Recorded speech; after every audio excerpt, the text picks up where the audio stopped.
Hey everybody, it's Mr. Wagstaff. Cool stuff to talk about today. So today we're going to start talking about what life is like immediately following World War II, not just in America and the soldiers that are returning home, but in the world in general, because things have changed pretty drastically. World War II was so awful. There's a big focus on let's not have World War III, while simultaneously the two major superpowers that are left, America and Russia, both jockey for world domination.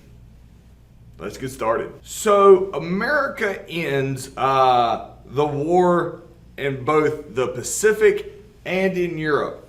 The war is over, hooray. This is a very famous picture of people kissing, being happy that the war is over.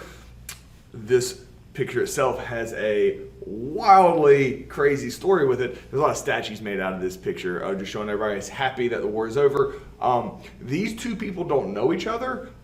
She doesn't really want this dude kissing her. And it's a big mystery for a really long time.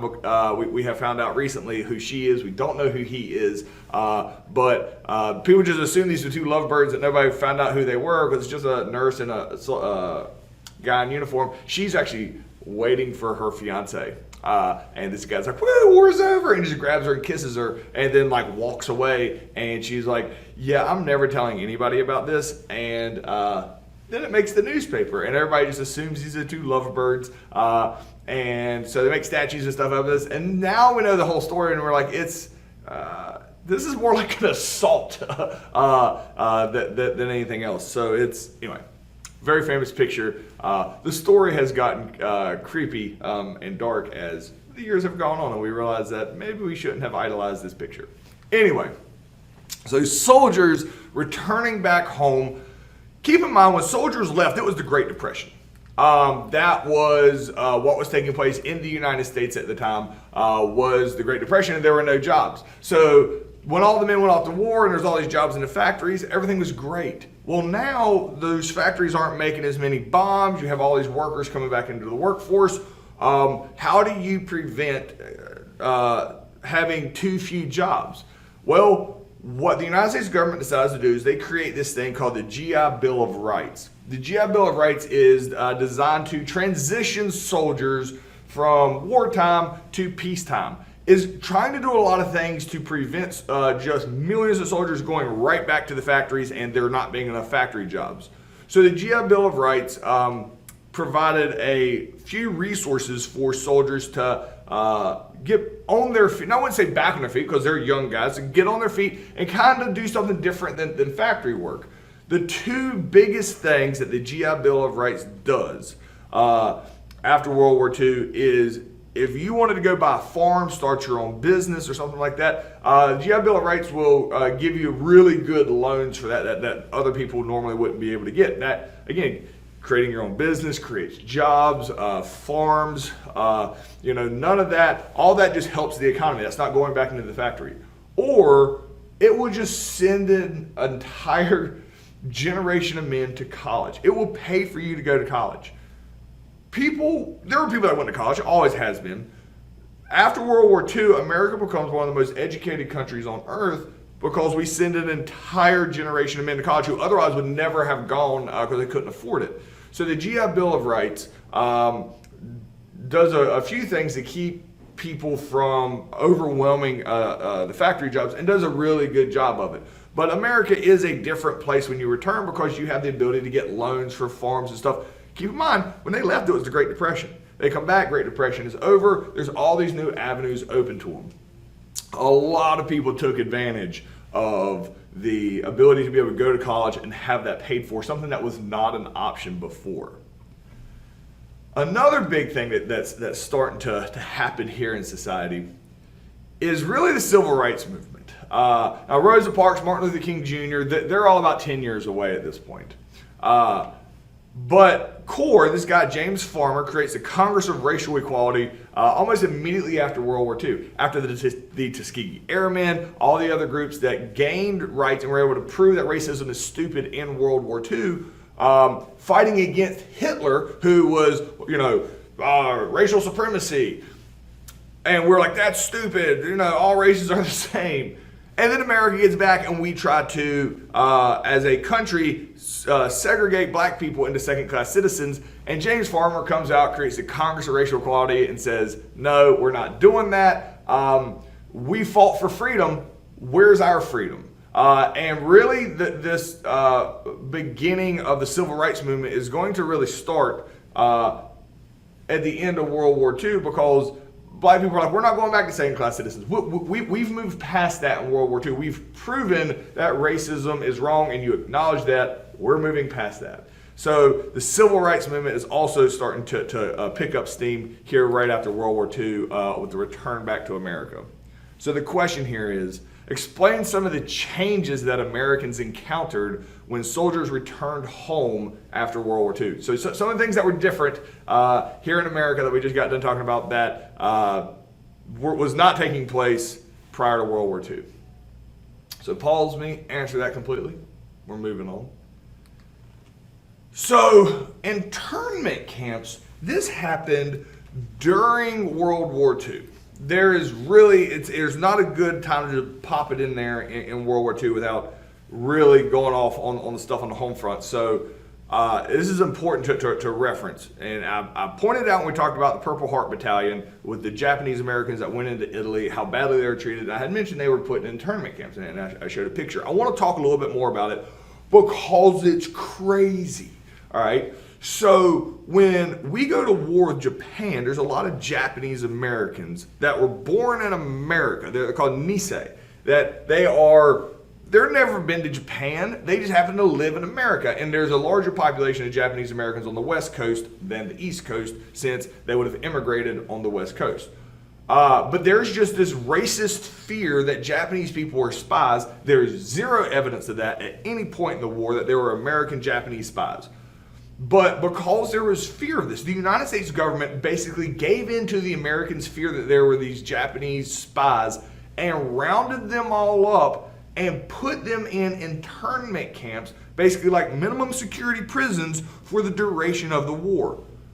It's mind-boggling. These are American citizens who, because of the color of their skin, get put in jail because other people are afraid of them. Other Americans are afraid of them with no justification. So to clarify how trash is, now, this is a delicate line here to talk about because I want to talk about how trash it is as far as American and violation of the Constitution. This is completely unacceptable in American society. Today we acknowledge that, but doesn't change the fact that we absolutely did it and committed to it. When we talk about camps in World War II, this is not the Holocaust. This is not concentration camps. So I want to very clearly explain to you what this was and what it was not. What it was, if you're a Japanese American, you were rounded up. If you either turned yourself in or they came and they arrested you, they would come and take you. And if you fought back, you would be arrested just as you would be and taken to an internment camp. So, like this Japanese, he's trying to, I am an American. Like, why are you taking me to this internment camp? So this guy owns this business right here. This is his business that he owns. When he is taken to an internment camp, that business becomes the property of the United States government. The United States government is going to sell this business to the first person that offers them money for it, a white person most likely, and they're going to take that money and use it for the war effort. When the war is over and this guy gets out of the internment camp, he does not get his business back. He just starts over for nothing. So if you have a house, a car, a business, anything like that, you lose it. This is a picture of a Japanese family. They're tagged, which I mean, you go through the airport, you get identification. I'm sure that the tags make you look like you're cattle, but we might be reading into that more than it is, because I don't think they were treated inhumanely, meaning they weren't like beaten and stuff like that. So families, and wife, kids, men, women, children, it didn't matter. You were a danger to America because that's what American society thinks, and you're rounded up and you are put in internment camps. So you leave, you could be wealthy, it doesn't matter what you're taken, and you are put into camps that this is what it looks like now for the entire duration, for years. in World War II. This is a close-up. This is a further away view. And these camps were all over the place. And you were forced to stay here with your family, and you could not leave. Now, I also want to put this picture in. This is a picture of Japanese Americans in these internment camps playing baseball. There's tons of pictures of these because baseball is very, very popular, obviously, in America and in Japanese culture. Japan loves baseball. They took it from America. So I wanted to put this in here. These are not concentration camps. These people aren't being forced to do manual labor with no pay and things like that. They're not being executed. None of that is happening. They just can't leave. So it's like a minimum security prison with your family, which violates so many rights in America. All these red dots here are the locations of these internment camps, and you can notice most of them are on the West Coast because that's where the highest population of Japanese Americans were. It's just the concerning part about this is that it was allowed. They sued the United States government for this. Korematsu versus the United States. They take it to the Supreme Court, and the Supreme Court upholds it. And they say, nah, if we think you're a threat, we can put you in jail. We can put you in internment camps. Basically, the United States government says, hey, if we get scared, we can do whatever we want, and we can violate all your rights if we get scared. And that is officially on the books in the Supreme Court. In the 1980s, there was a lead group called Jackal who basically got some money back from the federal government. It was like $38 million, but that was less than a fraction of the amount of money that they actually lost at the time for having all the businesses and stuff taken. Crazy that this happened. But the World War II ends, they're released, and they're like, all right, go back to normal life, which is crazy. And the question here is, explain what is so concerning. Like, what's so crazy about the internment of Japanese Americans in World War II? Why is that so concerning? So pause me, answer that completely. Moving on. All right, so we need to talk about some Cold War conflicts. This is my little flashback to world history, but it is all merging together as we get further in American history. So immediately after the war, America and Russia try to take over the world. Russia tries to make everybody communist, and America is going to try to make everybody a democracy. Russia and America don't like each other. There becomes a very big concern that we may have a World War III between Russia and America. Like, from the day World War II ends, it's obviously Russia and America are rivals trying to spread their influence around the world. So there is a group that comes out trying to prevent a World War III that had been discussed even during World War II, called the United Nations. So the United Nations is created. And so what the United Nations is, and these are all the member countries of the United Nations. You can see all the red countries are the founding members, and then the other countries, which is most of us are coming in 1945. I mean, they start today. Pretty much all countries are part of the United Nations. If you got beef with somebody, right, you show up at a meeting hall and all the countries that send representatives, and you talk about your beef publicly. All right, try to keep crazy stuff from happening. Like hopefully Germany could have talked about the Treaty of Versailles. The rest of the world could have chimed in and helped prevent World War II. So the thing is, instead of having like the Kellogg-Briand Pact, where it was just like, all right, everybody's on their best behavior, they actually have to have some teeth to this. So if the whole world comes together to try to prevent World War III and basically talk things out, there needs to be like a wing of it that is military. Well, how do you do that?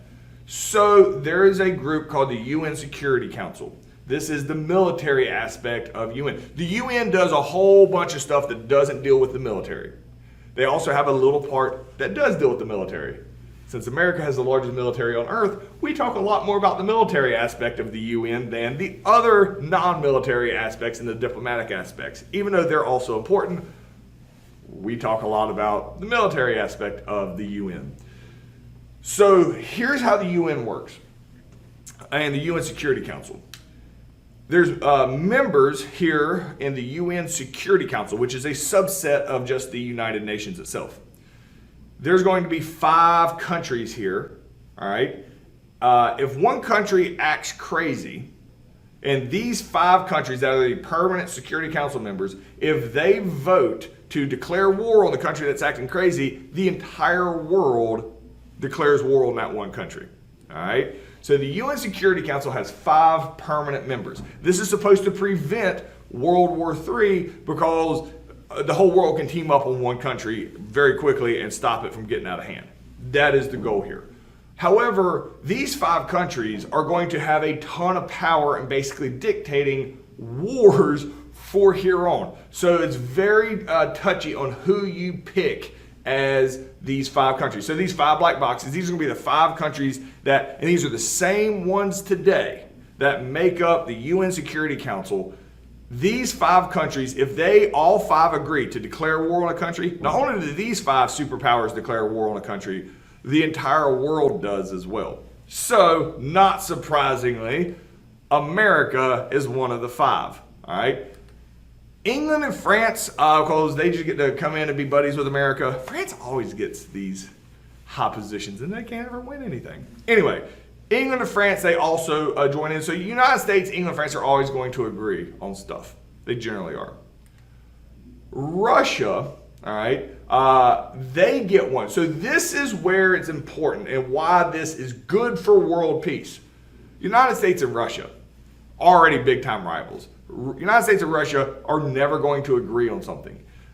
So in order for the United Nations to declare war on a country, the United States and Russia both have to agree the world needs to declare war on that country. Since Russia and the United States hardly ever will ever agree on anything, this kind of prevents war from happening. That's the thought. Also, if the United States and Russia do agree on it, that country should probably have war declared on it. So that is why Russia is part of this, because if Russia and America can agree on something, it's probably a legit thing. Then the 5th one. After Japan took over the world and Asia is 60% of the world's population, there needs to be obviously a representative of Asia. And so it's not going to be Japan. Japan is not going to be allowed to have a military after World War II because, World War II. So China is allowed to be on the one of these 5. I also want to point out before I move on. So Russia, at the time of the Soviet Union, they had this flag. Russia present day, all right, still exists. Russia still exists. The Soviet Union does not. We'll talk about what that means in a second. The flag is different. So present day, this is what the Russia flag looks like. So it was that. Now it's that. So that is just FYI. Kind of looks like the same colors kind of as the French flag. Anyway, so the question here is, how does the UN Security Council help keep world peace? So explain to me. So the United Nations is all the countries are in it, and they all talk about stuff. But the groups that get to declare war, that's the UN Security Council. That's those 5 countries we just talked about. So the question is, how does the UN Security Council help keep world peace? So pause me, answer that completely. We're moving on. All right. So if you remember, we talked about this yesterday, the Yalta Conference. Very, very important situation where America had to go ask Stalin for help, and Stalin, with Japan, Stalin's like, sure, I want all these countries in Europe. And FDR's like, all right, we'll let you have those countries in Europe if you help us with Japan, if you allow them free elections. And Stalin says, I got you. Yes, FDR, I will allow them free elections. Well, when they show back up shortly after the war is over, it's called the Potsdam Conference, the same 3 countries show up. However, it's not Winston Churchill anymore, all right? He's not in power. It's this guy Clement Attlee from England. It's no longer FDR from America. FDR's passed away. It's Harry Truman. And there's still Joseph Stalin here. They're all sitting down out of respect for FDR, who has already passed away. Interesting little fact there.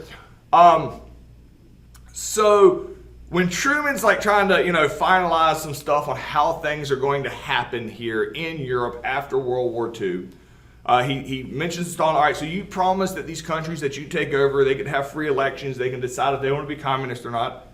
And Stalin says, no, they're all going to be communist. And Truman says, you promised America that you would allow them to have free elections. And Stalin's like, I didn't promise America anything. I promised FDR. FDR is my boy.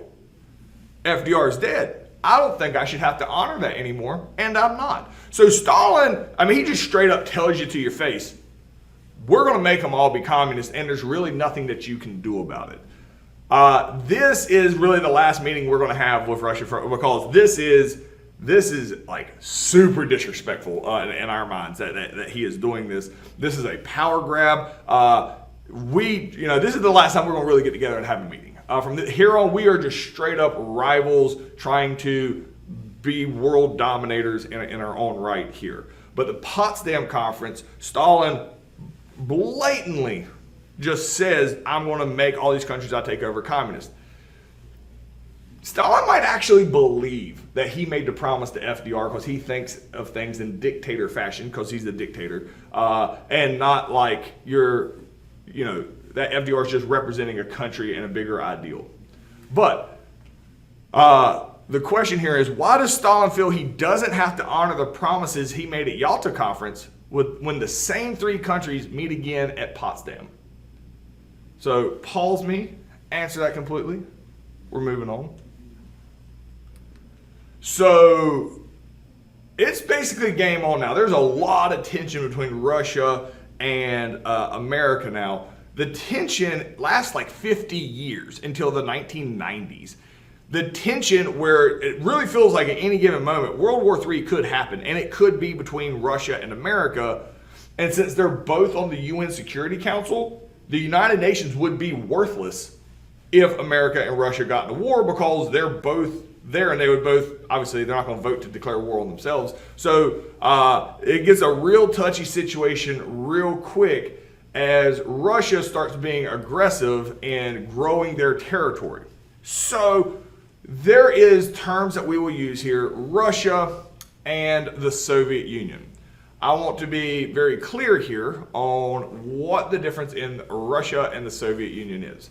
So this is the best map I can get. It's not completely accurate for what I want to say, but so this is Russia. Globe view, top. Russia's huge. All right, it's all over in Asia, all the way in Europe. It's massive. A lot of it's in the Arctic Circle, but it's huge. So Russia, all right, Russia starts taking over, and this is the Europe version of it. Russia starts taking over these little countries like Belarus, Ukraine, Lithuania, Latvia, Estonia. When they take over these countries that they liberated from Germany, all right, these countries are required to be communist. Now, they have their own governments, quote unquote, they have their own governments, but they all have to answer to Stalin. All right, they all have to answer to the Soviet Union. All right, so they are completely under the control of Russia. Therefore, they are referred to as satellite nations. They're basically like satellite nations of Russia. Like Russia controls them. All right. So the terms Russia and the Soviet Union get used interchangeably for this course, but they do mean something different. So this is Russia, the country of Russia. Russia plus these other countries that are satellite nations, that collectively, let me go back the other way, that collectively makes Russia bigger. That is collectively referred to as the Soviet Union. So Russia plus all the countries that they own collectively represent the Soviet Union. Now, America desperately does not want these countries to be communist. Cannot be communist, cannot be communist, cannot be communist. All right? So the problem is Russia now has nukes. As soon as World War II ends, Russia figures it out too. They have nukes, we have nukes. Russia is equally as powerful as us. We do not want to go to war and have World War III, or we're all going to die. So when Czechoslovakia, Hungary here, becomes communist, We are furious because the more country Russia takes over, the stronger they get, and therefore the weaker that we get. We're trying to make all these countries democracies, so we get stronger because democracies support America. So Hungary, I'm using it as a random example here. Once Hungary becomes communist, America cannot go into Hungary and stop them from being communist. Because as soon as we do that, all right, they're under the protection of Russia. Russia will declare war on America, and it's World War III. And pretty much World War III means we all die. Everybody. Because we'll just nuke each other. We have thousands to just eliminate Earth. So once a country becomes communist, all right, there's really nothing we can do about it. Because if we attack a communist country, leads to World War III, we all die. That's bad. So our goal here, we come up with a term, it's called containment. If you can't stop Hungary from being communist, once Hungary becomes communist, you're done, all right? But like Austria next to it, by any means necessary, you cannot let Austria be communist. So we are not trying to eliminate communism because trying to eliminate it would just lead to World War III. We are going to contain it. Do not let it spread anymore. Do not let the Soviet Union get any bigger. All right, and so our entire commitment throughout the rest of the 20th century is pretty much containment. Do not let it spread. So if you live in the Soviet Union, all right, you don't have contact with the rest of the world. If you live in the rest of the world, you don't have contact in the Soviet Union. It's like two separate worlds. All right, Winston Churchill, who did not get reelected in England as their leader, but he gives a lot of speeches. He famously refers to the border here between the Soviet Union and the rest of the world as the Iron Curtain. There's no actual wall here, but basically the entire border that surrounds the Soviet Union, because nothing goes in, nothing goes out. There's no mail, there's no planes, there's no telephone lines, there's nothing that goes in or out. It is a whole separate world. There's no trade, there's no nothing else. Completely self-contained ecosystem. So because we don't know what goes on in there, the term for the border all the way around the Soviet Union is collectively referred to as the Iron Curtain. There's no actual wall there, but like any roads going in would have like tanks and stuff blocked it. Like you can't go in and out of the Soviet Union. That's a big no-no. But tensions are rising between Russia and the United States at the time pretty intensely.